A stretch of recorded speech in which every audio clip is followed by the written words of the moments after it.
So simple-simple lang po ito. Napakasimple lang. Napakadali pong intindihin. Napakadaling magets. Let's all bow our head and let's all pray. Father God in heaven, Lord, we really thank you for your goodness, for your faithfulness, Panginoon, for your great love to each and everyone. Tunay nga, Panginoon, na ikaw ay buhay. Tunay nga, Lord, na ikaw, Panginoon, ay dakilang magmahal sa bawat isa. Truly, O Lord, that you are faithful sa buhay ng bawat isa. And in this very moment, God, thank you very much for your holy presence na ginawad mo sa aming kalagitnaan. Thank you, O Lord, for the embrace. Thank you, God, for the comfort. Thank you, Lord, for the assurance of your presence. God, right now, this very moment, nihiling ko, Panginoon, ang iyong pangunguna minsan pa. Hide me, O Lord, into your presence. Just use me, God, as you please, for your glory. Talk to these persons, to these people whom you love so much, O God. Marami pong salamat. May your glory and makita po ng bawat isa, ang revelation na sa iyo nagmumula. Ihanda mo, Panginoon, ang puso at pandinig.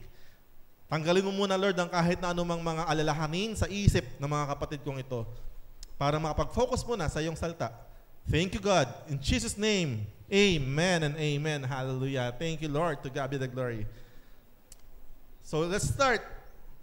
Sabi po sa Ecclesiastes chapter 12, mangangaral. Ready na po bang bawat isa?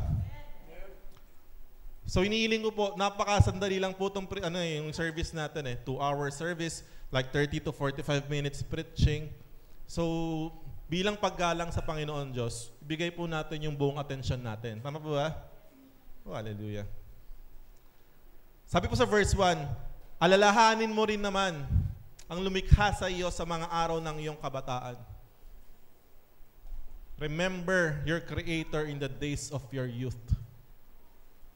Sa dinami-dami ng inaalala mo araw-araw, sabi po dyan, alalahanin mo rin naman ang lumikha sa iyo sa araw ng iyong kabataan.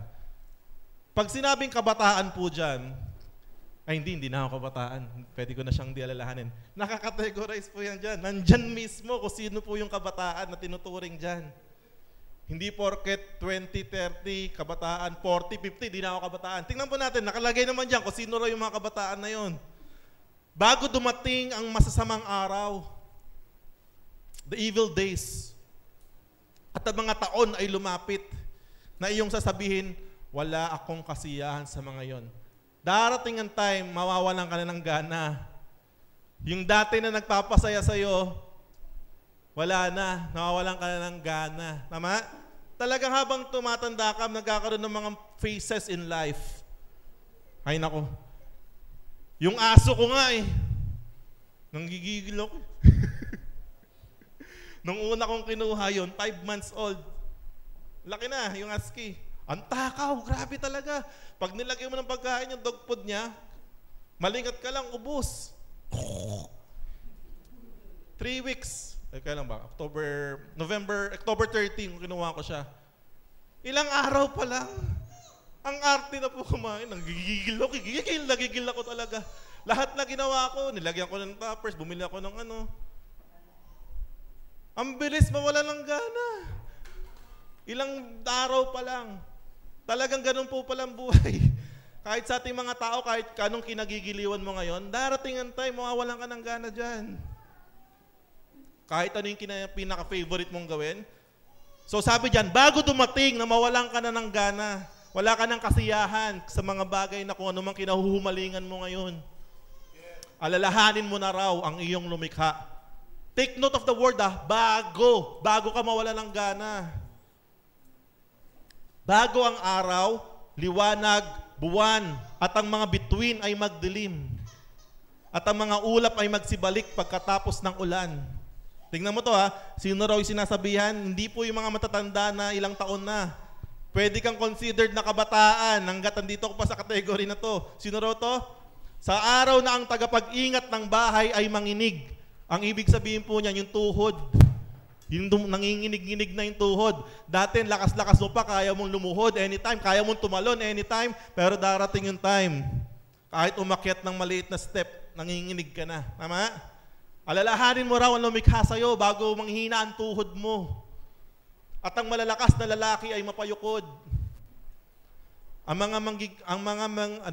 manggigiling ay tumigil sapagkat sila ay kakaunti. Ngipin po yan. Ngayon, ang gaganda ng mga ngiti natin. Darating daw yung time, yung mga manggigiling, titigil dahil oonti sila.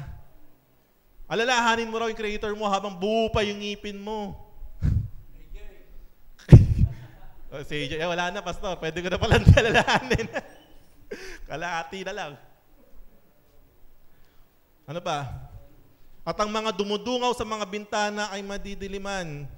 At ang mga pintuan sa mga lansangan ay sasarahan kapag ang tunog ng panggiling ay mahina. Humihina na yung pandinig.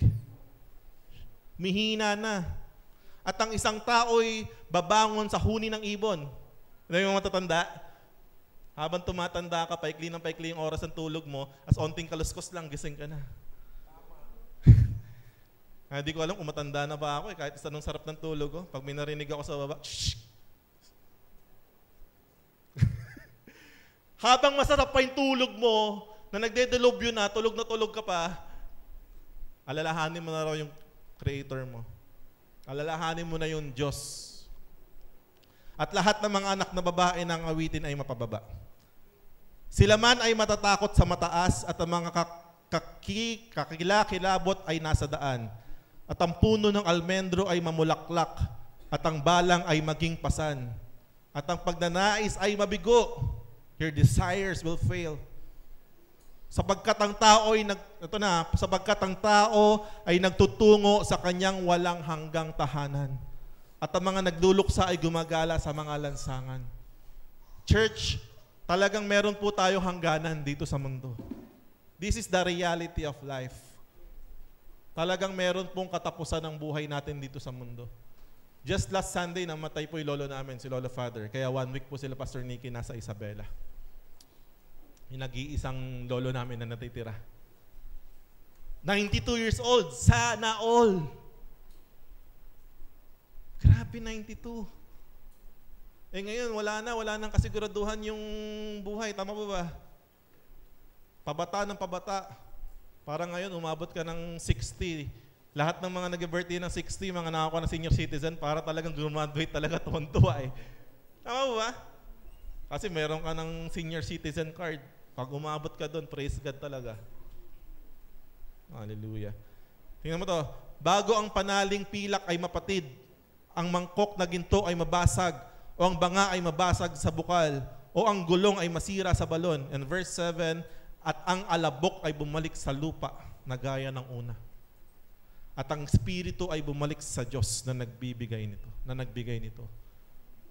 Kapatid, bago ka manghina, alalahanin mo ng iyong manlilikha. Right this very moment, that is the word na binibigay ng God sa atin ngayon. Masyado ka nang nagiging busy na humaling sa mundo. Kumakatok ang Panginoon. Alalahanin mo ang iyong manlilikha. Alam mo, grabe. Especially now. Saan ka nakakita? In 2 weeks, 6 na bagyo. Parang history daw yun eh. First time. Tapos ngayon, 1 linggo, 3, malalakas. Sunod-sunod. And we're just so blessed. Kasi hindi nagda-direct hit sa mga bahay-bahay natin. Nakikita niyo ba sa Reels kung gaano kalakas yung signal number 5? Grabe. Parang kahit tumayo ka doon, tatangayin ka talaga. And on verse 13, it says, ito ang wakas ng bagay. Lahat ay narinig. Makinig po ang lahat. Maniwala kayo. Matakot ka sa Diyos at sundin mo ang kanyang mga utos sapagkat ito ang buong katungkulan ng tao. This is the exact word na binigay sa akin ng Lord kahapon. Because more and more people nawawala na ng takot sa Diyos. Itong mundong ito. Sa mundo talaga naman. Punta ka social media, punta ka kahit sa TikTok, kahit saan. Ang dami, mag-post ka ng godly na i-public mo. Imposibleng wala mag-comment sa'yo na mockers. Alam mo yung mga mockers? Hindi mo yung totoo yun, Diyos, ganyan. Meron pa akong nakita, ganyan. Pray kayo ng pray sa Diyos. na tumigil yung bagyo. Siya naman yung nagbigay niyan. May ganyan, mga mockers. 14, sapagkat dadalhin ng Diyos ang bawat gawa sa paghuhukom. Hey, dadalhin daw ng Diyos ang bawat ginagawa natin sa paghuhukom. Pati ang bawat lihim na bagay, maging ito'y mabuti o masama, everything ay dadalhin ng Diyos sa paghuhukom. Now, minsan sa buhay natin, habang tumatagal, habang tumatanda tayo sa pananampalataya o kahit hindi sa pananampalataya, habang dumadami ang ating alam, mabuti pa nung bata-bata pa tayo, onti lang alam natin. Pero habang dumadami ang ating kaalaman sa mundo, even kaalaman sa Biblia, even kaalaman sa pananampalataya, habang dumadami, habang tumatagal ang ating nalalaman, lalo tayong napapalayo sa Diyos. Bakit ganoon? Habang tumatagal tayo, parang lalo tayong napapalayo sa Diyos. Dati ang lapit-lapit natin kay Lord. Dati takot pa tayo sa Diyos. Bakit nung kailang tumanda tayo? Bakit nung kailang nakuha mo yung mga akala mong achievement mo sa buhay? Bakit nung lumalim ka, saka ka lumayo?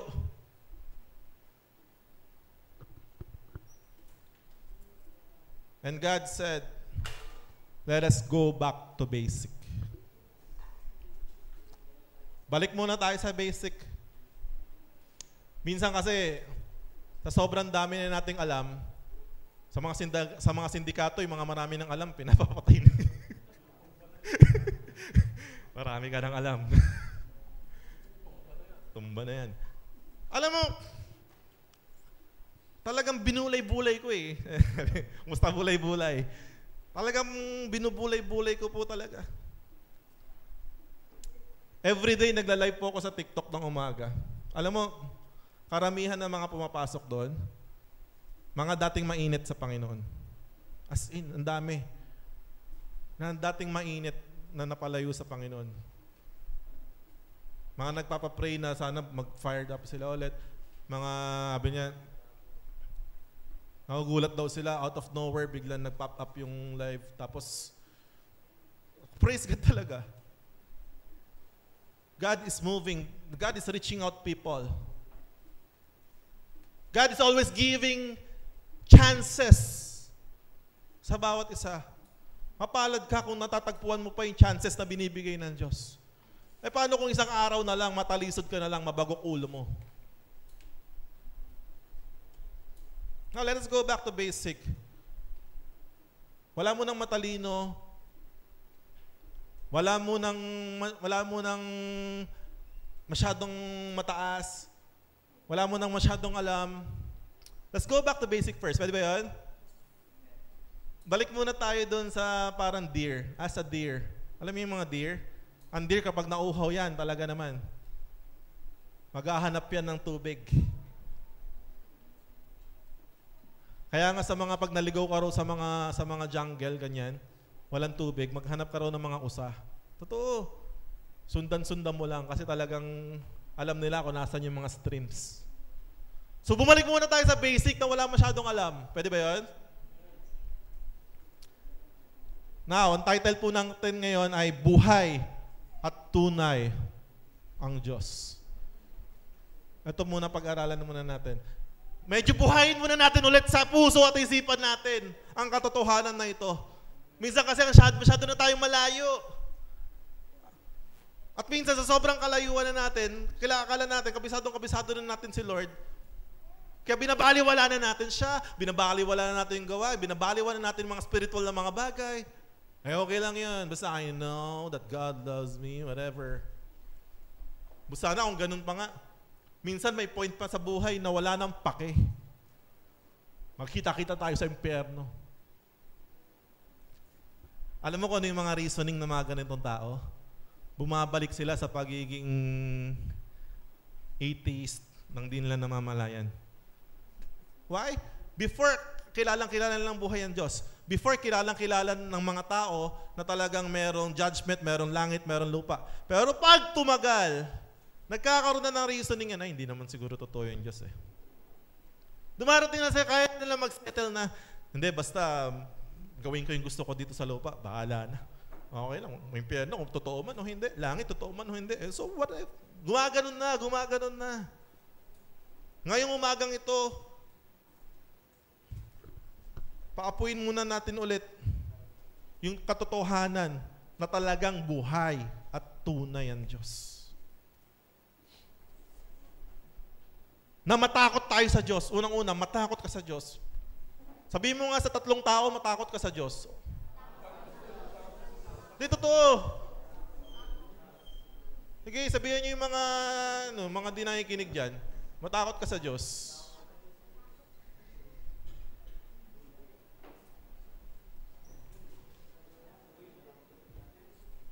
Matakot tayo sa Diyos. Ako, ito po yung principle ko talaga sa buhay ko. Ever since.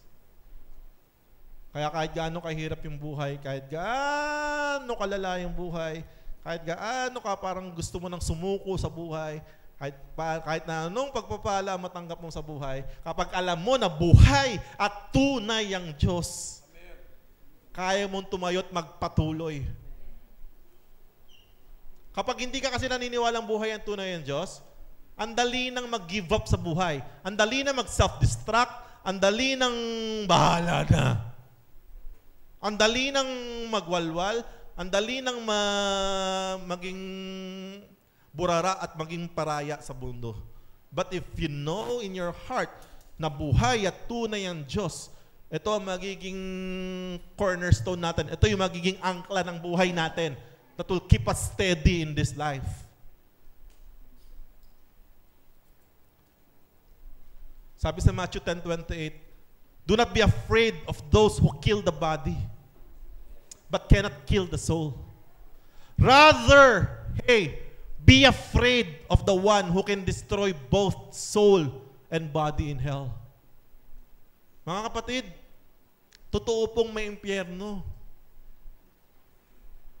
At gusto ko rin sabihin sa'yo na ang impyerno hindi po designed para sa'yo. Hell was not meant for man. Hindi po dinisenyo ang impyerno para sa ating mga tao. But the reality is, the sad reality is, damay po tayo. Tayo po ay nadamay. Kanino design yung impyerno? Kay Satan. Sabi po sa Bible yan. Dinisenyong ang impyerno para kay Satanas at sa kanyang mga evil cohorts. Ngayon, damay po tayo. Yung mga tao na hindi tumanggap sa Panginoong Hesukristo, mga taong nadatnan ng kamatayan or nadatnan ng pagbabalik ni Jesus, na hindi pa tinatanggap si Jesus, wala pang kapatawaran yun, kasama raw po kay Satanas sa impyerno. Kaya huwag ka masyadong matakot dito sa mundo, yung kayang gawin ng tao sa'yo. Huwag ka masyadong matakot sa mga nire-require ng mundo. Minsan kasi mas takot pa tayo sa kaibigan natin, mas takot pa tayo minsan sa jowa natin, mas takot pa tayo sa asawa natin, mas takot pa tayo sa boss natin, mas takot pa tayo sa kung kani-kaninong tao. Pero sabi po sa salita ng Diyos, do not be afraid of those who kill the body lang. Yung kaya na saktan yung katawan mo. Rather be afraid of the one who can destroy both. Hallelujah. Sino po ditong hindi na tumatanggap ng correction at rebuke? Meron pa po ba akong kasama dito na pag nare-rebuke siya at kino-correct siya is magaan pa sa kanya? O pag ikaw'y nakarinig ng rebuke, nagagalit ka pa dun sa nag-rebuke sa'yo? Pag ikaw'y kino-correct, feeling mo, kino-condemn ka na, inaaway ka na. Sabi sa Proverbs 9 verse 7, tingnan mo kung saan ka dito. Kung 7 to 8 ka or 9 to 10. Dalawa lang. Mamili ka po, verse 7 to 8 ka or 9 to 10. Ano sabi sa 7 to 8? Whoever corrects a mocker invites insults. Pag kinorek mo, insultuhin ka pa. Whoever rebukes the wicked incurs abuse. Kapag nirebuke mo, aabusuhin ka. Sa 8, do not rebuke mockers, or they will hate you. But rebuke the wise, and they will love you. Instruct the wise, and they will be wiser still. Hallelujah. Teach the righteous, and they will add to their learning. Alam mo, ang talagang matalino, tumatanggap talaga ng instruction yan, rebuke yan at correction yan. Why? Alam niyang hindi siya perfect, marami siyang room for improvements. And every criticism is constructive. Kasi maaring totoo, maaring hindi. Pero since napansin sa'yo, it's something that you can improve. Tama? Sa ikagaganda. In verse 10, listen, the fear of the Lord is the beginning of wisdom. Ang takot kay Yahweh, ang panimula ng karunungan. Kaya kung hindi ka nakatakot kay Yahweh, bobo ka. Ininterpret ko lang po yung verse. Hindi naman po masama yung salitang bobo. At hindi naman para sa yun. At hindi naman ikaw yun. Unless hindi ka nga takot kay Yahweh. At kung hindi ka nga takot kay Yahweh, hindi rin ako takot sabihin sa yung bobo ka nga. Meron po ba akong kasama rito may takot pa kay Yahweh? At kung di ka natakot kay Yahweh, bobo ka talaga. Kasi feeling mo matalino ka na. Kasi feeling mo kaya mo na yung sarili mo. Feeling mo kaya mo nang walang Diyos. And the knowledge of the Holy One is understanding. Without the knowledge of God, sarado na po isip niyan. Hallelujah. Alamin at maniwala ka sa dakilang kalooban ng Diyos. First point. Mabilis lang po, napakaikli lang po nito. Kasi nga, basic lang eh. Basic lang po yun, tama ba? Walang malalim na theology at revelation. Maniwala ka kay Yahweh, matakot ka sa Diyos. Napaka-basic po. Now, alamin mo, tapos maniwala ka sa totoong will ng Diyos sa atin. Na meron talagang kalooban ng Diyos sa buhay ng bawat isa. Huwag ka masyadong magagalit at magtatampo sa Diyos kapag hindi masyadong maganda yung nangyayari sa buhay mo. Just believe and trust that God has a good plan for your life. Siya naman sinabi naman yun, I know the plans I have for you, anak. Maaring hindi pa kakagandahan yung sitwasyon mo, pero relax ka lang, may plano ako maganda. Ano rin plano niya? Plans to prosper you and not to harm you. Plans to give you hope and a future. Sabi niya sa Romans 12:2, do not conform any longer to the pattern of this world, but be transformed by the renewing of your mind, and then you will be able to test and approve what God's will is. Malalaman mo raw at mapapatunayan mo kung ano yung kalooban ng Diyos. Ano rin yung kalooban ng Diyos? Good, perfect, and pleasing will.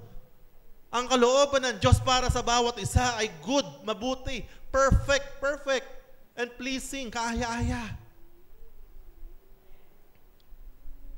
At gusto mo malaman talaga kung anong kalooban ng God para sa atin, the ultimate na kalooban ng God. Sabi po sa 2 Peter 3:9, baka kasi naiinip ka na, kala mo hindi totoo ang Diyos. Sabi po ni Pedro sa verse 9, ang Panginoon na hindi nagpapabaya sa kanyang pangako gaya na inakala ng ilan. Hey, hello! Hindi po nagpapabaya si Lord sa mga pangako niya.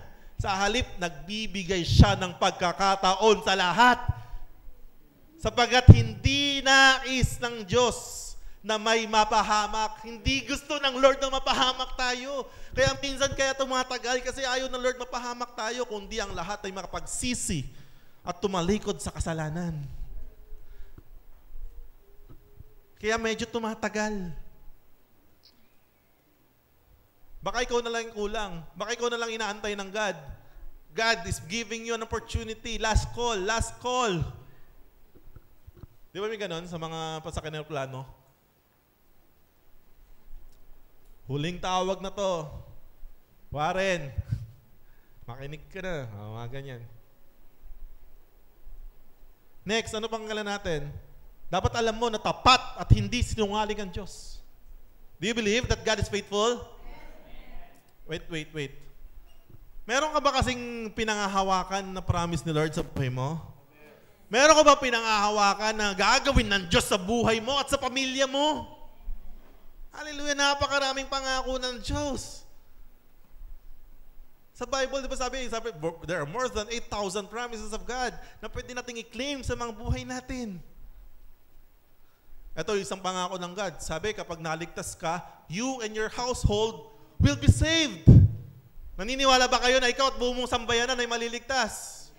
O tanong, lahat ba ligtas na ng sambayanan mo? Hindi pa. Meron pa din. Tama po ba? Kaya manindigan ka. Panghawakan mo. Paano kung ikaw yung sumuko? Paano kung ikaw yung bumitaw? Paano kung ikaw yung nawala ng gana?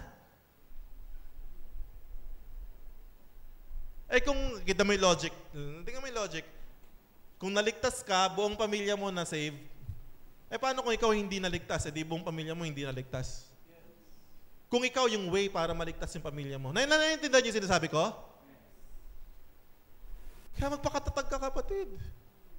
Be strong in your faith. Pakatatag tayo. Huwag natin tigilan sa panalangin ng mga mahal natin sa buhay. Every day include them. Intercede for them. Huwag po tayong makontento. Kaya nga kailangan natin maging malakas, mga kapatid, kasi meron tayo mga mahal sa buhay na nakadepende po sa atin. Hindi, pastor, hindi pa parang mo na sinabi na ikaw magliligtas sa kanila. Hindi po. Sige, wag ka na lang. Manghina ka na lang. Ipag-pray na lang natin na yung isang kapatid mo, ma-born again. Ma-born again sa kapatid mo, lumakas sa pananampalataya para ma-born again ka ulit. Ganun ba gusto mong gawin? Dito ka na, nakakilala ka na. Paano kung hindi talaga makakilala yung kapatid mo? Paano kung wala talaga? Ikaw ang inaantay manindigan. And we have witnessed that.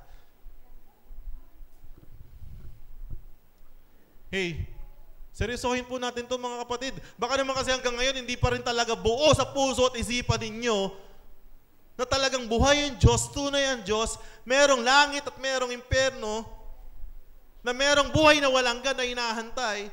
Kung hindi ka pa rin maniwala doon, maniwala ka na lang na mamamatay ka din. Tama ko ba? All of us soon mamamatay din. Mga mahal nyo sa buhay, di nyo alam kung hanggang kailan na lang yan. Kaya magpakatatag ka sa pananampalataya. Makita nila na buhay yan Diyos sa'yo. Kaya wala rin gana yung mga ibang kapatid natin lumapit kay Lord, mga ibang kamag-anak natin. Kasi nakikita naman sa atin, hinang-hinari naman, wala rin naman. Tama po ba? We need to stand up in faith. We need to become the salt and the light. Hindi muna ng world, ng family na lang muna. Ng mga mahal muna natin sa buhay. Huwag po tayo pumahayag. Hindi, maganda naman ang kalagayan nila hindi naman sila naghihirap Mas naghihirap nga ako, pastor Maaring maganda ang kalagayan dito sa lupa. Paano naman pagdating sa kamatayan nila? Paano pagdating sa... Ay nako. Ilang beses na in-example dito si Lazaro at yung mayaman. Tama po ba? O maaaring managana ka dito sa lupa. Mananagana ka sa langit. Purihin ang Panginoon Diyos. O dito, sa bagong langit, bagong lupa pala na inihanda sa atin. Mananagana tayo sa buhay na walang hanggan.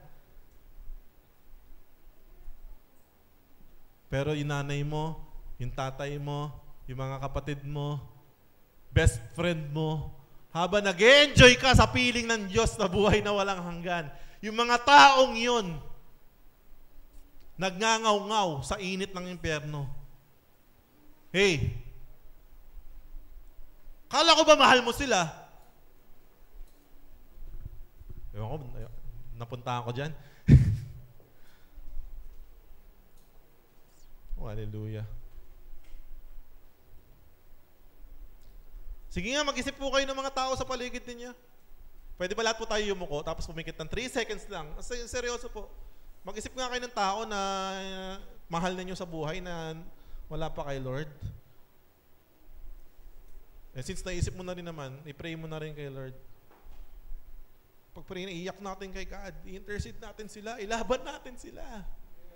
Kahit gaano sila kasama, kahit gaano sila nakakainis, nakakagigil, they also deserve the life that the Lord is giving them. Hallelujah. Thank you, Lord. Thank you, God. God, you see these people, O Lord. Every person na nasa isip po namin ngayon, God, we lift them up all to you, O Lord.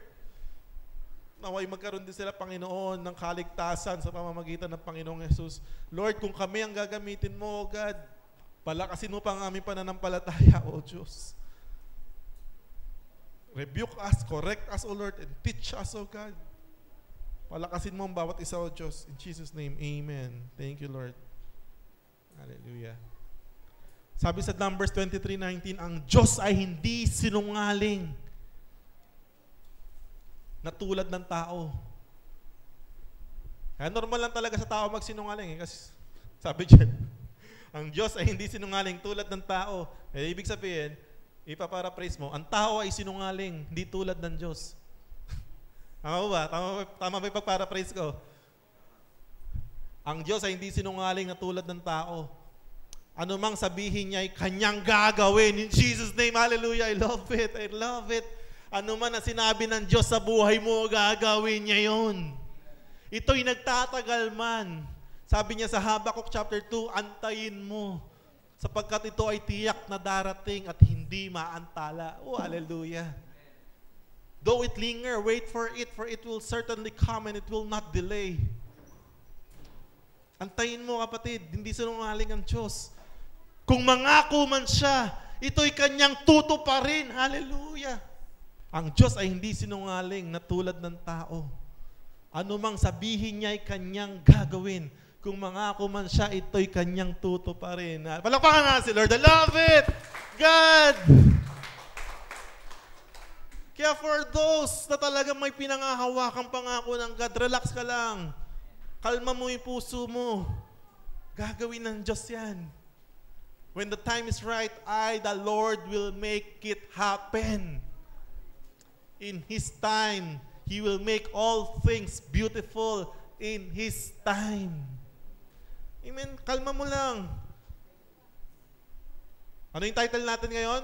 Buhay at tunay ang Diyos. Hindi raw siya sinungaling. O next, bilis lang po itong point natin. 2 point na lang, tapos na. At yung next, tanggapin mo yung inaalok ng Diyos na buhay. Alam mo, grabe si Lord eh. Siya yung tunay na Diyos. Kung makikita natin yung mga God sa mga Greek mythology, yung mga God na mga talaga mga God-God ng mundo, parang yung mga God-God ng mundo, parang grabe no? Para talagang ipiplease mo ng gusto, talaga naman nag-sacrifice sila ng ganyan. But this God na totoo na buhay, siya mismo nag-o-offer sa atin ng maganda. Buti nga yung Diyos natin, hindi tayo nire-require na maglaslas. Di ba yung mga Diyos ng mga kalaban ni Elijah? Nung kailangan sunugin yung offering, ano ginagawa nila? Talaga nagsusugat sila ng mga buong katawan nila. Dahil ayun ang akala nila na hinihingi ng Diyos. But this God na tunay at buhay is laying down options for you. Sabi niya sa Deuteronomy 30:19-20, saksi ko ang langit. Saksi ang langit. At ang lupa. Saan ka naman nakakita? Si God, yung Diyos may witness. Sino witness niya? Langit at lupa. Ano raw sabi niya? Saksi ko ang langit at lupa na ngayon inilalahad ko sa inyo ang buhay o kamatayan. At ang pagpapala o sumpa. Sino po rito may gusto na sumpa? Of course, wala. Kaya, ang galing si Lord eh. I really love God. He's laying down options, pero nagbibigay siya ng recommendations. No? Hindi siya yung magbibigay ng blue pill at red pill, bahala ka sa buhay mo, mamili dyan. Si Lord nagbigay siya ng option, pero sinasabi niya, para ka binubulungan. Alam mo yun? Ganun tayo pag mahal natin. Huwag mo piliin yung kabila. Kailangan piliin. Parang gumagano si Lord eh. Kaya piliin ninyo ang buhay. Grabe sabi ni God dyan. Para kayo at inyong lahi ay mabuhay ng matagal. Ibigin ninyo si Yahweh Church, ibigin ninyo si Yahweh, sundin siya at manatiling tapat sa Kanya upang kayo at ang inyong salinlahi ay mabuhay ng matagal sa lupaing ipinangako niya sa ninuno ninyong si Abraham, Isaac at Jacob. Ito, church, bibigyan ko kayo ng revelation dyan. Pagpalagay na natin na hindi pa dumating si Lord after 100 or 200 years. For sure, by then, meron ka ng apo sa tuhod. Tama, mali? Siguro ikaw naka 4th generation ka na.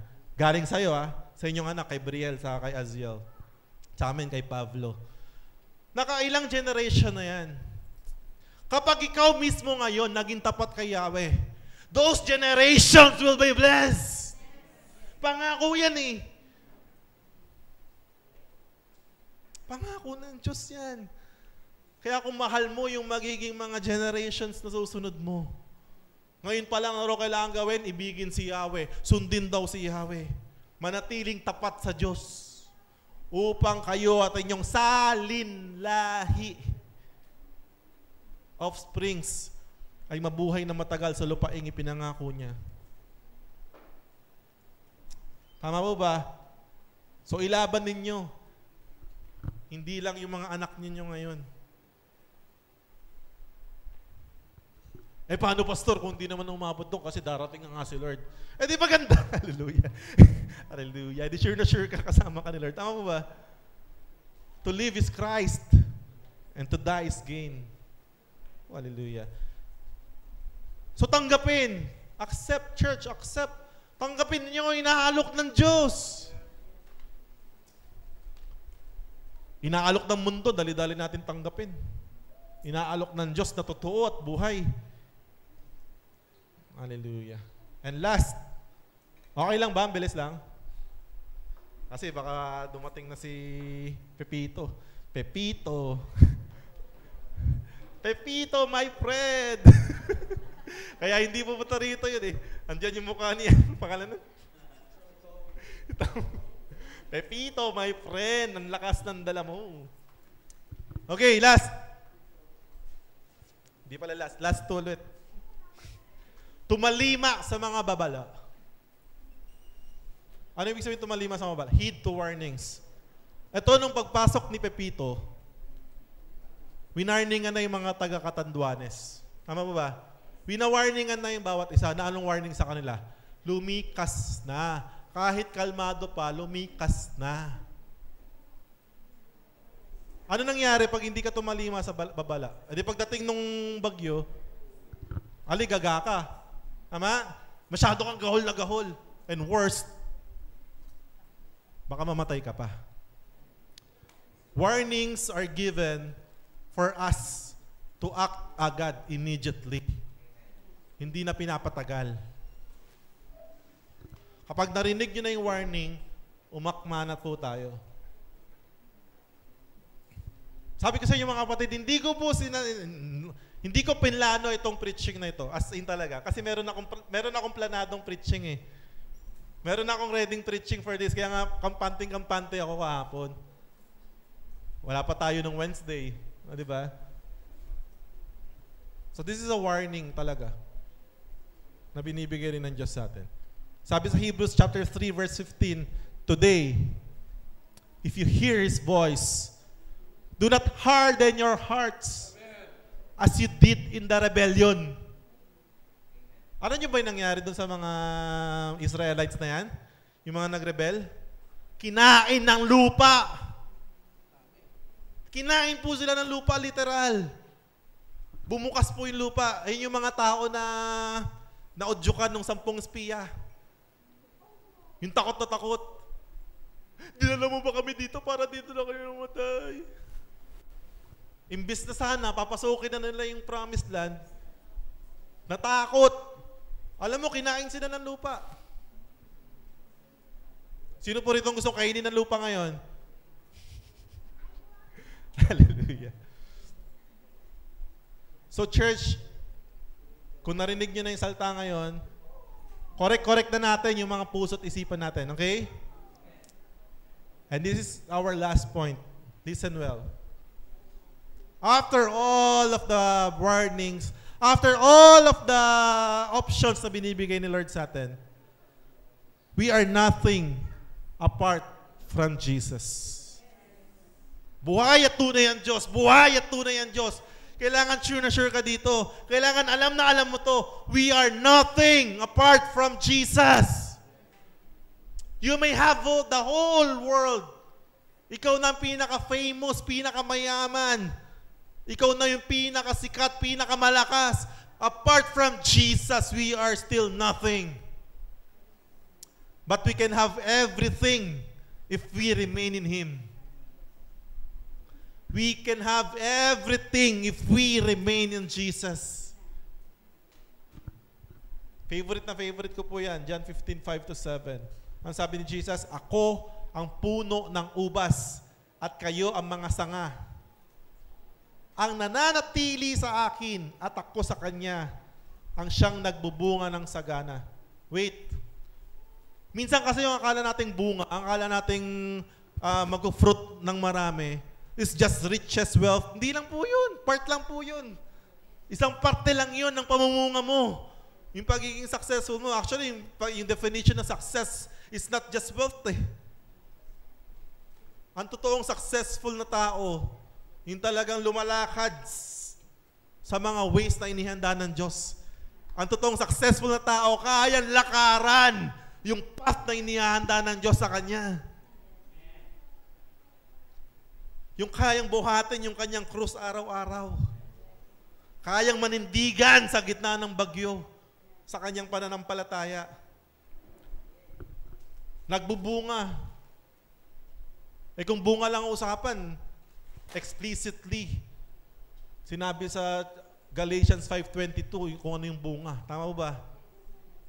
Love, joy, peace, patience, kindness, goodness, gentleness, faithfulness, and self-control. Oh, hallelujah. Minsan kaya hirap na hirap tayo mag-love. Minsan kaya hirap na hirap tayo magkaroon ng joy sa puso. Minsan kaya hirap na hirap tayo magkaroon ng peace. Minsan kaya talagang hindi tayo mabait, hindi tayo mabuti. Wala tayong faithfulness, wala tayong self-control, hindi tayo gentle. Wala kasi talaga tayong bunga. Why? Malayo tayo kay Jesus. Dahil sabi niya, ang nananatili sa akin at ako sa Kanya, ang siyang nagbubunga ng sagana. Sapagkat wala kayong magagawa kung kayo'y hiwalay sa akin. Hindi, pastor, dami kong nagawa nung umalis ako eh.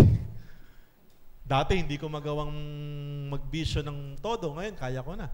Dati hindi ko gawang magmura, ngayon kaya ko na magmura.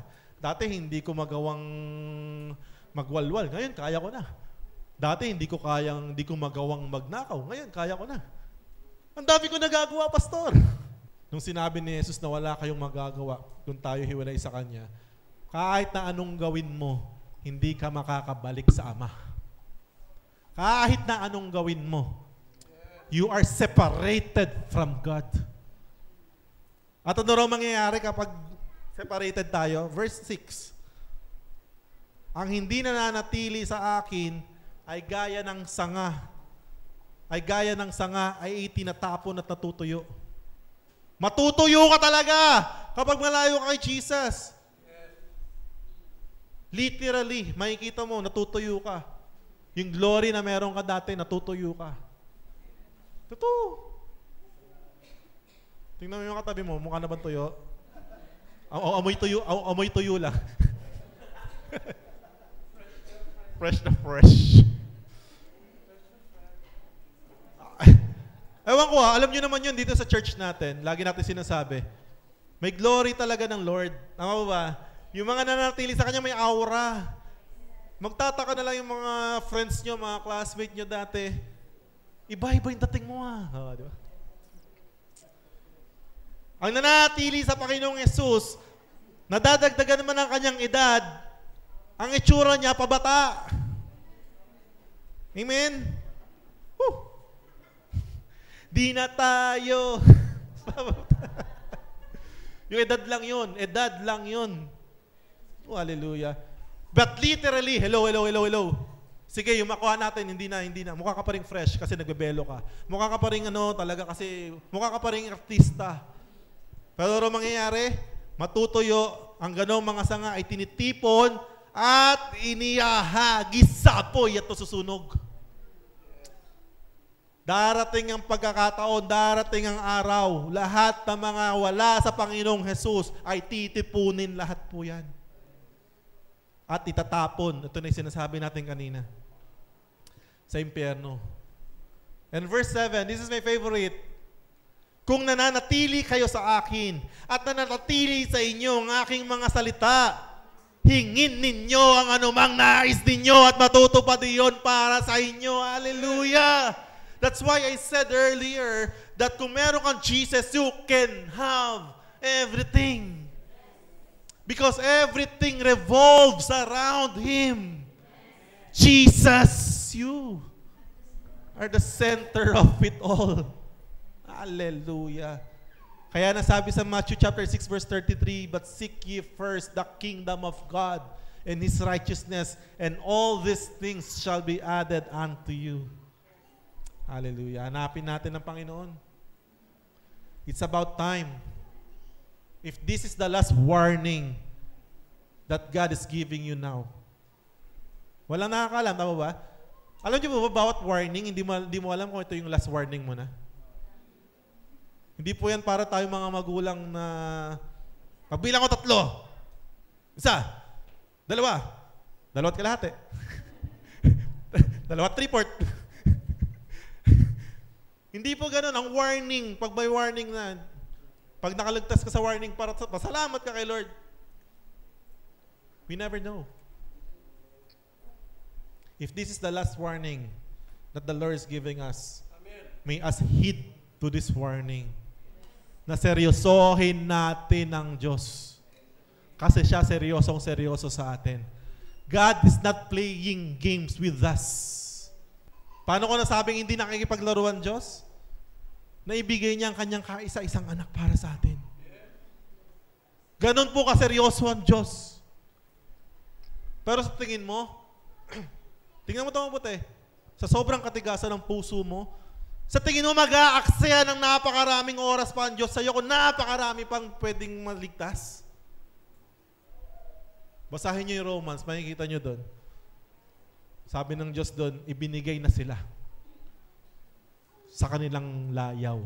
Tama? Kung talaga matigas ang ulo mo, huwag sanang dumating yung time na binigay ka na lang, bahala ka na sa buhay mo. So as long as you're still receiving correction or rebuke, may mga warnings pa, God loves you so much. Pero magtaka ka, yung walwal na walwal ka sa buhay, tapos wala nang wala nang conviction, wala nang nararamdaman sa pusong masayang-masaya ka na lang. Oh, sarap na. Siguro, ito na talaga yung calling ko. Magwalwal araw-araw. Wala na nangungulit sa akin, brethrens. Wala na mga leader na nagko-correct sa akin. Wala na. Thank you, Lord! Iba na Lord na yun. Sabi, sasagot sa'yo, welcome, anak. Pero hindi na si Lord na God natin yun. Oh, hallelujah. Conclusion. May natutunan po tayo ngayong umaga. Simple-simple lang po talaga. Basic na basic lang. Buhay at tunay ang Diyos. Ilaban ninyo ang inyong sarili. Ilaban ninyo ang inyong pamilya. Ilaban ninyo ang mga generation na susunod pa sa inyo. Tama po ba? Di natin alam kung talagang magtatagal pa. Paglagay natin mga centuries pa, 300 years pa. Hindi mo alam, baka sa offspring mo, isa sa offspring mo, magiging presidente ng mundo. We never know. Tama po ba? Hindi mo alam, sa isa sa salinlahi mo, manggagaling yung talagang gagamitin ng Lord. Ilaban mo. O sino rito sa inyo ang gusto, isa sa magiging salinlahi niya, maging sikat na drug lord, sikat na sikat na murderer, serial killer. Ilaban natin ang susunod na generation. Ngayon pa lang. Kaya nga this church, ito yung vision ni Pastor Nicky. This church na tinayo, hindi na ito para sa atin lang. Kasi lilipas tayo, pero yung building mananatili. Gusto mo, palimbag na lang natin mga pangalan natin dyan. These are the people na nanindigan. Oh, hallelujah. Conclusion, church. sa lahat ng panahon, sa kahit na anong antas ng ating buhay, sa hirap at kaginhawaan man, laging tandaan na buhay at tunay ang Diyos. Palakpakan po natin, Lord. To God be the glory po. Hallelujah. Praise to Jesus.